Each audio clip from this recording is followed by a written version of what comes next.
الظالمين وأشهد أن لا إله إلا الله ولي الصالحين وأشهد أن محمدا عبده ورسوله وصفيه من خلقه وخليله سيد الأولين والآخرين اللهم صل عليه وعلى آله وصحبه ومن اتبعهم بإحسان إلى يوم الدين أما بعد. Chers frères et sœurs, notre thème aujourd'hui avec l'aide d'Allah Tabaraka wa Ta'ala est le mois d'Allah Al-Muharram, ses mérites et ses vertus. Le mois d'Allah Al-Muharram, ses mérites et ses vertus. Serviteurs d'Allah, les saisons d'adoration se succèdent sans interruption. Et les occasions de faire le bien ne cessent de se renouveler. Et nous voici aux serviteurs d'Allah parvenus au terme d'une année hégirienne dont la fin a été marquée par une immense obligation religieuse qui est le pèlerinage pendant le mois de Dhul Hijjah, qui est le dernier mois du calendrier hégirien. Et nous sommes actuellement dans le mois de Muharram, qui est le premier mois du calendrier hégirien. Une année hégirienne s'est écoulée. Quel a été ton bilan pendant cette année? Nous sommes donc dans le mois d'Allah, Al-Muharram. Et à ce sujet, au sujet de ce mois, nous allons nous arrêter sur quelques points. Car malheureusement, énormément de musulmans et de musulmanes ne connaissent pas grand-chose sur le mois d'Allah subhanahu wa ta'ala, Al-Muharram. Le premier point concerne son appellation. Pourquoi est-ce qu'il s'appelle Muharram? Et quelle explication a été donnée? Certains ont dit qu'il fut appelé Muharram parce qu'Allah y interdit le paradis à Iblis. Ça, c'est une opinion. D'autres ont expliqué que ce nom vient de la confirmation du caractère sacré du combat durant ce mois. Car Quraysh manipulait son statut. Certaines années, elles en autorisaient le combat et d'autres, elles l'interdisaient. Ils n'avaient pas le droit d'avoir recours à des combats à l'époque pendant les mois sacrés. Les Arabes appelaient également Al-Muharram le mois d'Allah, le mois silencieux. Shahrullah al-Asam, en raison de son caractère particulier sacré et de la vénération qu'il lui accordait. Ils le nommaient également Safar al-Awwal, parce qu'on a quoi? On a Muharram, ensuite Safar, Rabi' al-Awwal et le reste des mois. Donc, ils appelaient le mois de Muharram à l'époque Safar al-Awwal, c'est-à-dire le premier Safar. Puis son appellation islamique est légiférée, c'est imposé le mois d'Allah Al-Muharram. Ça, c'est donc concernant son appellation. Le deuxième point concerne le fait que ce mois soit spécifiquement attribué à Allah. On dit le mois d'Allah Al-Muharram. Lorsqu'une chose est attribuée à Allah, c'est qu'elle a de la valeur. Le messager d'Allah, la maison d'Allah, n'est-ce pas? Eh bien ici, le mois d'Allah Al-Muharram montre qu'il a énormément de valeur. Ibn Rajab rahimahullah a dit, le prophète a nommé Al-Muharram le mois d'Allah. Le fait qu'il soit attribué à Allah est une preuve de son honneur et de son mérite. Ça montre sa place auprès d'Allah. Car Allah n'attribue à lui-même que les créatures les plus nobles et les plus distinguées parmi ses créations.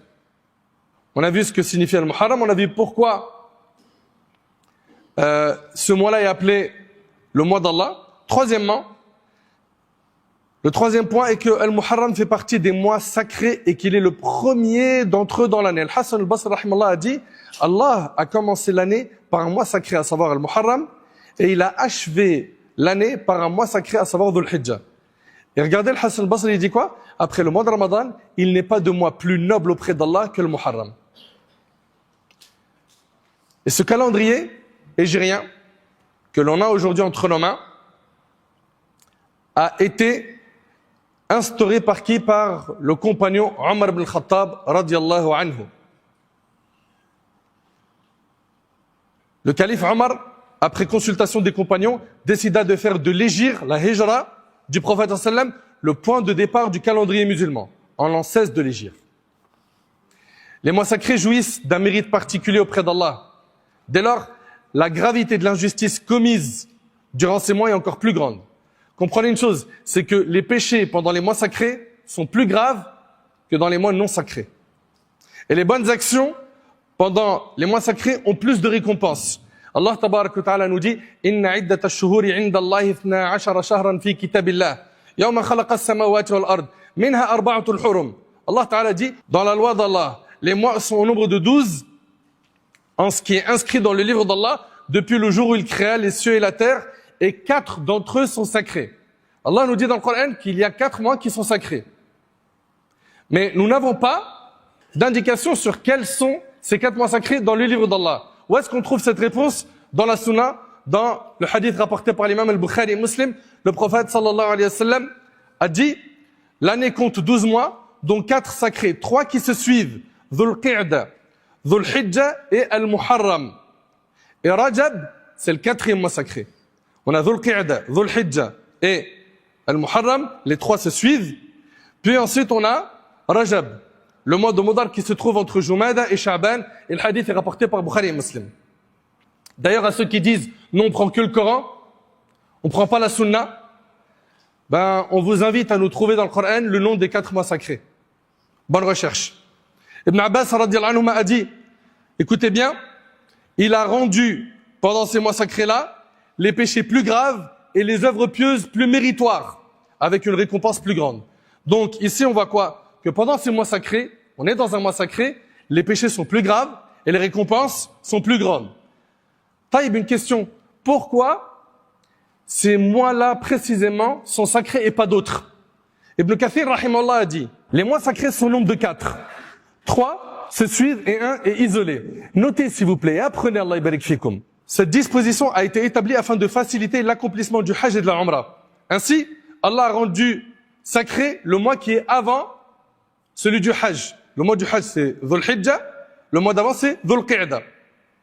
Ainsi, Allah a rendu sacré le mois qui précède le pèlerinage, Dhul Qa'da, afin que les gens cessent les combats et puissent se rendre à la Mecque en sécurité. Il a également rendu sacré Dhul Hijja, car c'est le mois durant lequel ils accomplissent le pèlerinage et ses rites.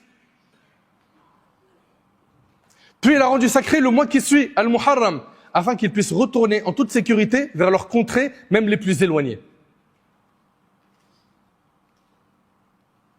Quant à Rajab, placé au milieu de l'année, il a été rendu sacré pour permettre à ceux qui viennent des régions les plus lointaines de la péninsule arabique de visiter la maison sacrée et d'accomplir la Umrah en toute sécurité, puis de regagner leur pays sans crainte. 4e point est que Al-Muharram est l'un des mois les plus méritoires après le mois de Ramadan.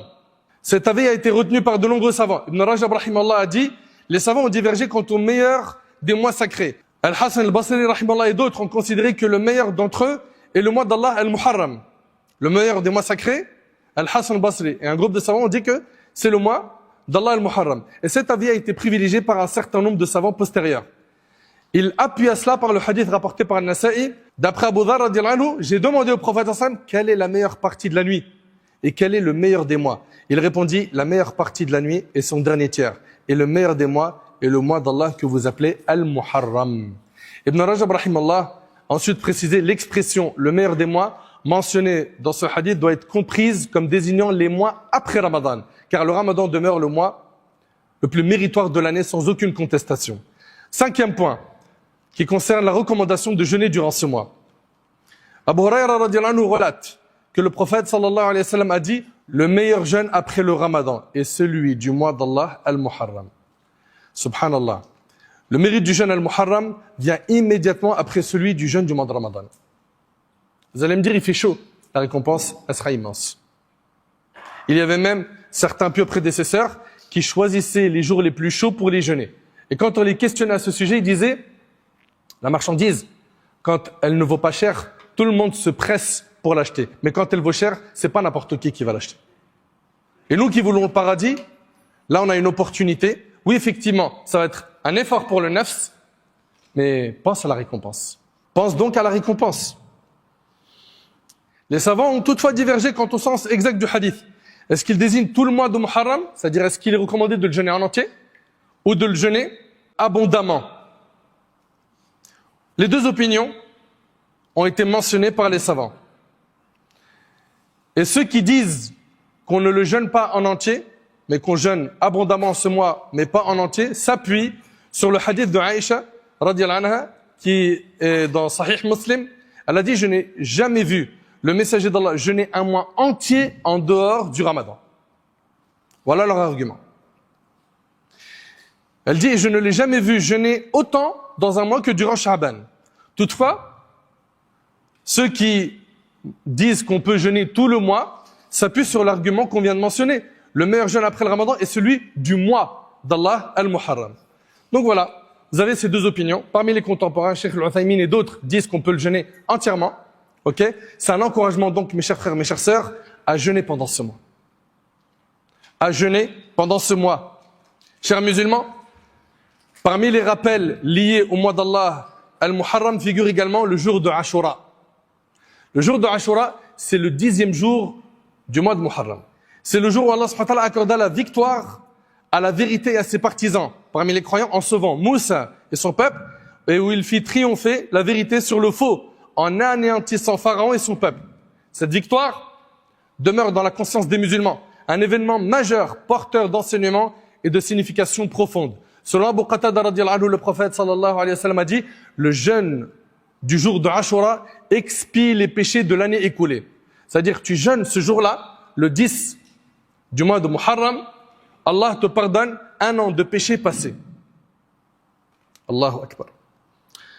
Ça, c'est donc ce qu'a dit le prophète sallallahu alayhi wa sallam. Quant à sa pratique, Ibn Abbas radiyallahu anhu a dit, et écoutez ce hadith qui est rapporté par Bukhari et Muslim, je n'ai jamais vu le prophète sallallahu alayhi wa sallam rechercher avec autant de soin le jeûne d'un jour qu'il préférait à d'autres, si ce n'est le jour de Ashura.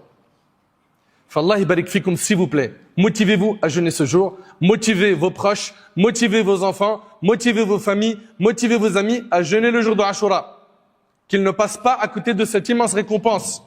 Un an de péché passé qui est effacé par Allah.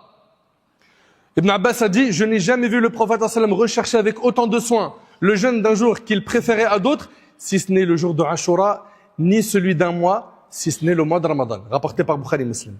Ibn al-Qayyim rahimallah a dit, les degrés du jeûne de Ashura sont au nombre de 3. Le plus complet consiste à jeûner un jour avant et un jour après. Ça donne quoi? Tu vas jeûner le 9, le 10 c'est Ashura et le 11. De cette manière-là, tu auras jeûné Ashura, puis tu auras jeûné aussi quoi? 3 jours dans le mois. La récompense d'un de ces jours-là, dans le hadith des 3 jours par mois, est multipliée par 10. C'est-à-dire ces 3 jours, c'est comme si tu avais jeûné un mois. Ibn al-Qayyim dit, le plus complet de ces degrés de jeûne de Ashura est le fait de jeûner un jour avant et un jour après. Vient ensuite le fait de jeûner le 9e et le 10e. Et c'est ce qu'avait dit le prophète, que s'il vivait jusqu'à l'année prochaine, il jeûnerait le 9 avec le 10. Et enfin, le 3e degré consiste à jeûner uniquement le 10e jour. Si quelqu'un jeûne uniquement le 10e jour de Muharram, ne venez pas le blâmer. D'accord? Ne venez pas lui dire ce que tu as fait, c'est faux, c'est une erreur, etc. Serviteurs d'Allah, tels sont les principaux enseignements et jugements relatifs au mois d'Allah al-Muharram. Et malheureusement, on a des gens qui ne se contentent pas de suivre ce qu'il y a dans le livre d'Allah et la sunna du prophète alayhi salatu wassalam. Certains innovent. Ils s'écartent de la voie du prophète sallallahu alayhi wa sallam. Les pieux prédécesseurs de cette communauté, ainsi que ceux qui ont fidèlement suivi leur voie, n'ont vu dans le jour de Ashura qu'un jour de victoire et de secours accordé à Moussa et à son peuple, et un jour de destruction pour Pharaon et ses armées. C'est pour cette raison que Moussa et notre prophète ensemble l'ont jeûné. Ils n'en ont jamais fait un jour de deuil, comme le font certains. Ils font du jour de Ashura un jour de deuil. Ni un jour de lamentation ou de manifestation de vengeance, ni une occasion de comportement répréhensible, de rassemblement illicite, de raviver les rancœurs, de réanimer les conflits ou de porter atteinte à l'honneur des compagnons du prophète sallallahu alayhi wa sallam. Les compagnons du prophète, c'est une ligne rouge. Celui qui s'en prend à eux est un égaré. Il y a un an du calendrier hégirien qui est passé. Il faut que tu fasses le bilan. Le bilan de cette année qui s'est écoulée. Et il faut que, dès maintenant, tu prennes des résolutions pour cette nouvelle année qui commence par un mois sacré. Un mois dans lequel les récompenses sont grandes, dans lequel les péchés sont graves. Quel va être ton démarrage pendant cette année? Enfin, encouragez-vous, mes chers frères, mes chères sœurs, à faire le bien. On implore Allah subhanahu wa ta'ala de faire que le jour du jugement